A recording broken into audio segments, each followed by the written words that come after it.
कर्म वही फलीभूत होता है जो हमने अपने द्वारा किया हो, दान वही फलीभूत होता है जो हमने अपने हाथों से किया हो।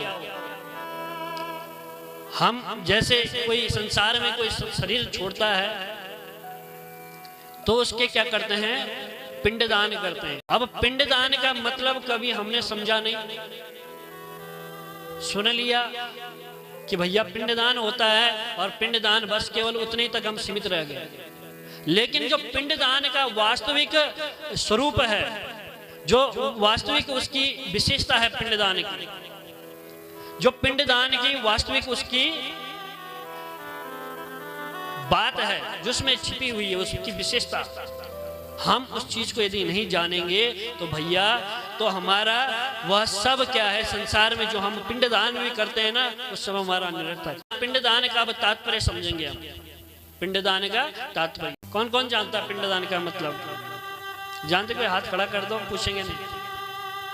अच्छा, तो पिंडदान का मतलब हम आपको बताते हैं क्या होता है। पिंडदान का जो मतलब होता है, पिंड का तात्पर्य होता है आत्मा। क्या होता है? आत्मा। ध्यान से सुनना सब लोग। और दान का मतलब जो हमने अर्पित कर दिया है। पिंड का मतलब दान। जिस पिंड का दान यानी कि जिस आत्मा का दान हमने अर्पित कर दिया, किसको कर दिया अर्पित? भगवान नारायण को। अब दान कब किया जाता है? मरने के पश्चात दान होता है? नहीं होता। लेकिन वास्तविक संत वही है। जब संत बनता है ना, एक व्यक्ति जब संसार में आकर के वो संत बनता है तो अपना पिंडदान संत बनने से पहले ही पिंडदान कर देता है। और वास्तविक में हम लोगों को, संसारियों को भी अपना पिंडदान पहले ही कर देना चाहिए। करना चाहिए नहीं करना चाहिए? बताओ। पिंडदान कोई गलत नहीं है, कोई गाली नहीं है, कोई कटु शब्द नहीं है, अपितु हमें क्या, अपनी आत्मा, पिंड का तात्पर्य होता आत्मा, हमारी आत्मा का दान हम किसको कर रहे हैं? भगवान नारायण को कर रहे हैं। तेरा तुझको अर्पण। ये आत्मा हमारी नहीं, ये आत्मा तो भगवान परमात्मा की।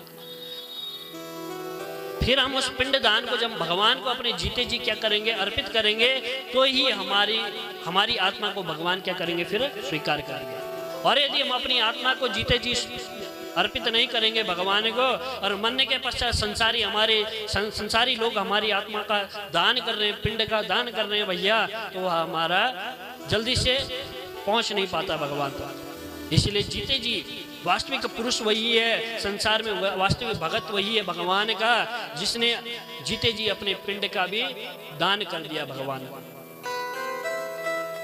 दान वही सबसे श्रेष्ठ है जो अपने हाथ से दिया गया हो।